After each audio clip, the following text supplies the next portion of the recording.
The Song of Songs, which is Solomon's.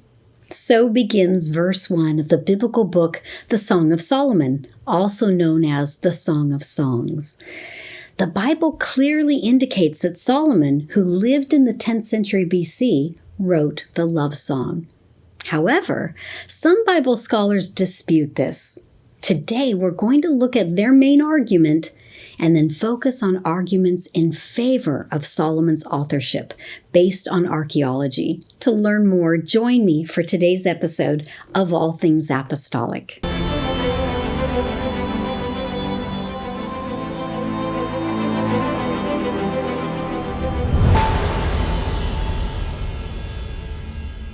As a quick review, the history of ancient Israel progresses from the period of the patriarchs to the Exodus, to the conquest of the Promised Land, to the Judges. Then we have the united monarchy or kingdom under Saul, David, and Solomon, followed by the divided kingdoms of Israel in the north and Judah in the south. Israel was eventually conquered and exiled by Assyria, and Judah was conquered and exiled by Babylon. We call this the exilic period. Later, under Persian rule, the exiles were allowed to return to Jerusalem and rebuild the temple. Now, here's the issue.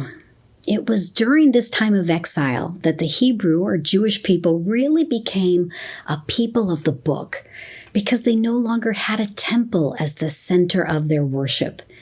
It was during the exilic period that the final form of many of the biblical books, which had been written long before, were assembled or compiled. For example, the compilation of the book of Psalms probably took place during the exile, even though most of the Psalms had been written long before. David wrote about half of the Psalms, and even Moses is credited with writing Psalm 90. So it was important during the time of the exile to collect the writings and assemble them. However, there are Bible scholars who believe that some of the books of the Bible that we believe were written in earlier periods were actually written during the exile. These scholars place a late date on many Bible events and writings. This is a problem for people who believe what the Bible says about itself. For the book, The Song of Solomon, these critics believe that it was not written by Solomon, but was written much later during the time of the exile. The main evidence that these critics point to is linguistic. The Song of Solomon includes some words that would fit in a later period, words that are borrowed from Persia, and also late forms of Hebrew spelling. A good example from English will help to illustrate this. Think of some words in Old English like we see in the King James Bible. Some of the words are no longer spelled that way, or there are phrases that aren't used anymore because language changes over time. Since the Bible was written over a long period of time, scholars can look at the spelling of certain words, and based on knowledge of how spelling changed over time, it helps them to identify the period in which a text was written. So critics point to these linguistic issues and argue that Solomon did not write the book, and that it was actually written during or after the exilic period. However, there are examples of earlier forms of spelling in the text. For example, the book uses an earlier form of spelling for Jerusalem rather than the longer spelling that was used later in history. And the spelling of some words can be explained by an editor who put the book in its final form. The person may have updated some of the spelling. So the linguistic evidence isn't conclusive. And the best counter-argument comes from archaeology. This is going to be our focus today. Archaeology can help by providing evidence to support the Bible. Historians and archaeologists use time periods to help identify when historical events took place. The period known as the Ancient Age can be divided into three periods: the Stone Age, the Bronze Age, and the Iron Age. Each of these can be divided even further. For example, there was an early Iron Age and then a later Iron Age known as Iron Age II. To give you some context, Abraham lived sometime during the Bronze Age. The Bronze Age collapsed and transitioned to the early Iron Age right around the time that Israel was trying to establish itself in the Promised Land. This would have been the period of Joshua and Judges. During the beginning part of Iron Age II, new kingdoms emerged in the southern Levant, including Israel. So at the beginning of Iron Age II is when the united monarchy of Israel would have existed. This would have been the period of Solomon's reign. This alignment of ages and Israel's history is important because there are certain characteristics of each age. Professor Gabriel Barkai is one of Israel's most esteemed archaeologists. He is famous for having made a discovery in 1979 of the 2,600-year-old Ketef Hinnom scrolls, the earliest biblical text ever discovered. He is also the co-founder and the co-director of the Temple Mount Sifting Project. In 2024, he published a book on the Song of Solomon in its early historical context. The book is called For Your Eyes Only, Song of Songs Through Archaeological Historical Eyes. At this point, it is only available in Hebrew, but I read an article by Christopher Eames that highlights key points from Professor Barkai's book, and this episode is based on information from that article. Most importantly, Barkai's book rejects the premise that the Song of Solomon is a total abstract allegory that has no serious historical foundation. Instead, he sees it as grounded in historical realities that actually anchors the time and place of the original composition. Scholars have said that it has no historical importance, and they have focused just on the literary, linguistic, or theological aspects of the text. But Barkai recognizes that it is an important historical source. In his book, he argues that embedded in the love poetry is information about the culture behind the text. An understanding of the material culture can confirm the time of the writing. He believes that the text reflects a historical reality in the pre-classical world of the First Temple period, Solomon's era.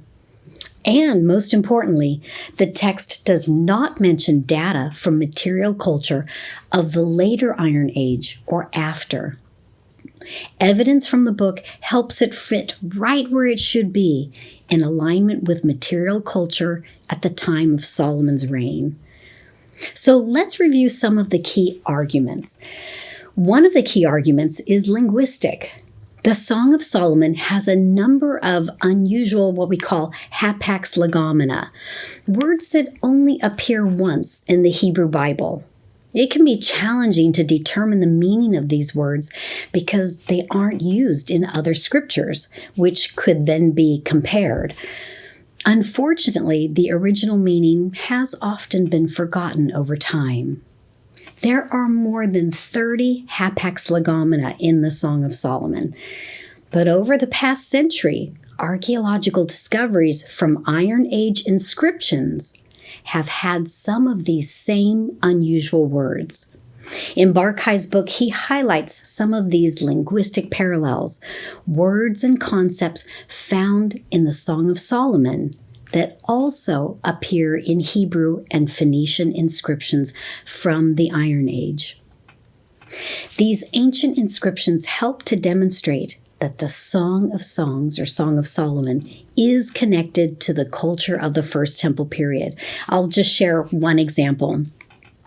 The Hebrew word Tarshish refers to a precious stone and is also related to a place name. This same word has been found on a Phoenician stone inscription from the 9th century BC. Another key argument is based on geographical features. Traditional and modern scholars have not really delved into the historical geography of the Song of Solomon because of classifying it as a love song and believing that it wouldn't have much geographical or historical relevance. However, Barrett lists 20 cities and places mentioned in the text, and most of these are known with reasonable certainty to have existed during the time of Solomon.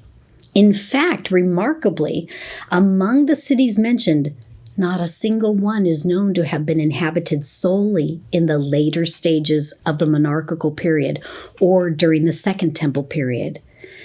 And if the Song of Solomon had been composed late during the Hellenistic or Roman periods, we would expect the name of at least one city to have a name that is of Greek origin, but none do. So the names of cities aligns with what is known about Solomon's time. Another interesting point is that in comparing the beauty of some cities to his lover, the writer doesn't mention some of the most powerful and notable cities that belonged to King Solomon, such as Gezer, Hatzor, Megiddo, and others. If the author of the text lived in a later period, but was trying to make it look like Solomon had written the book, we would expect the writer to mention cities obviously connected to Solomon and ones that are mentioned in other later books, such as Kings and Chronicles, in an attempt to make a really clear connection with Solomon.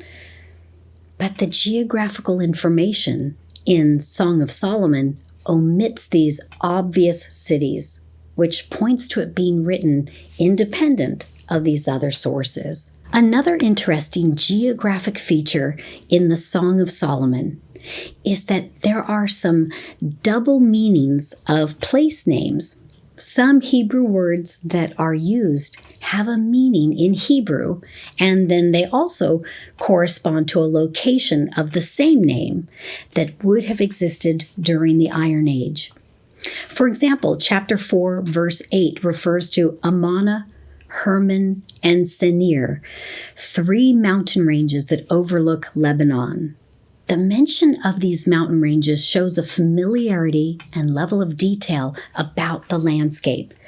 And 1 Kings chapter 5 tells us that Solomon sent workmen to this mountainous territory. The city of Tirzah is mentioned for its beauty in chapter 6, verse 4, and it's especially interesting because it was the capital of the northern kingdom of Israel in the early years when it broke away. Now, it's unlikely that it would have been mentioned by someone writing later than Solomon after the northern kingdom split away. Damascus is mentioned in chapter 7. This important Syrian city was won by David but lost during the latter part of Solomon's reign. It makes sense for a young Solomon to refer to it, but not someone writing hundreds of years later. 2 other locations that are mentioned frequently are Jerusalem and Lebanon. This is significant because Jerusalem was Solomon's capital, and Lebanon was the territory of the Phoenician king Hiram, with whom both David and Solomon shared an unusually close relationship.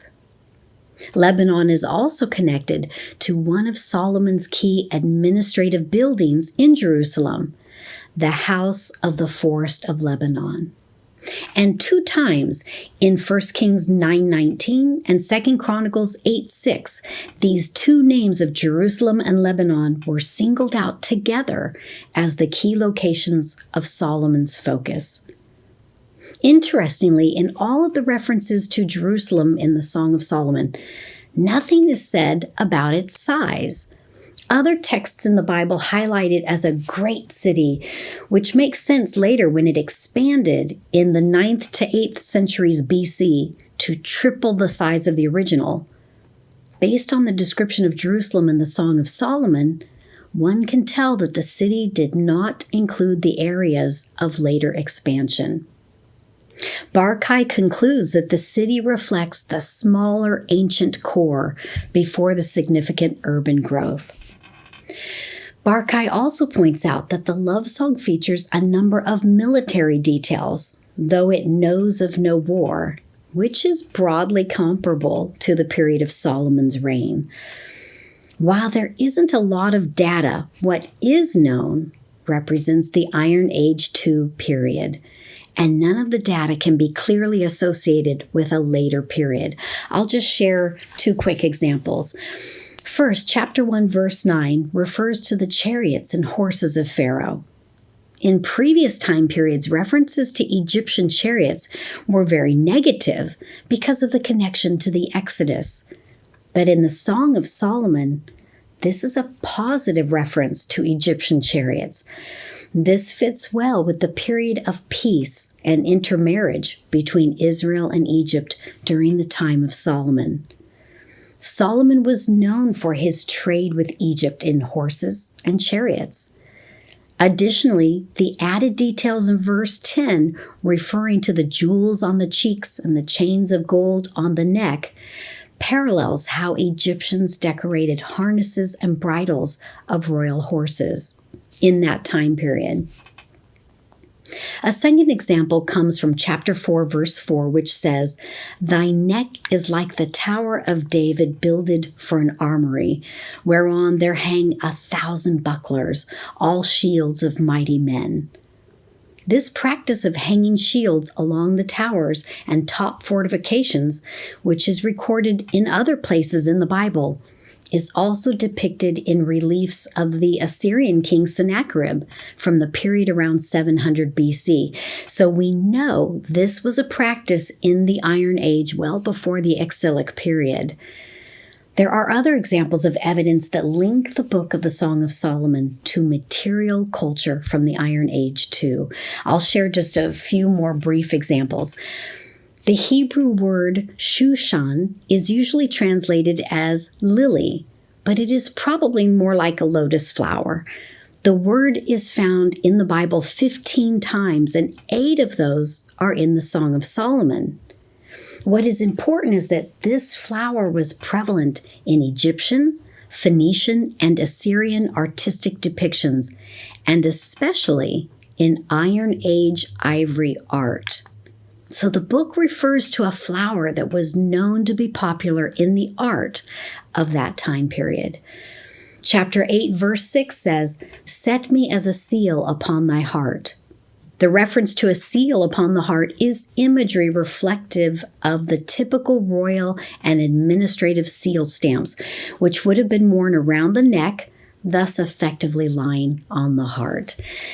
Seals have been used throughout history, but they are most characteristic of the culture of the royal period in Israel and Judah during Iron Age II. Hundreds of seals and seal impressions have been found in Jerusalem, a significant percentage of which date to the period that we're examining. Chapter 8, verse 11 refers to payment in pieces of silver. Using pieces of silver for transactions was common during the Iron Age and earlier. During later periods, especially beginning in the 6th century BC, coinage was used. And the language mentioning the price and value of agricultural produce fits with the Iron Age period. 2 verses in the Song of Solomon mention the consumption of honey and honeycomb. Until recently, it was claimed that honey was known in the land of Israel during the biblical period only from beehives that travelers happened to encounter along the way.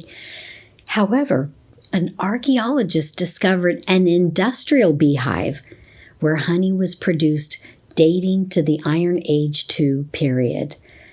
And further analysis revealed that the hives contained a very select species of bee imported from Anatolia, a species less aggressive and able to produce a greater amount of honey.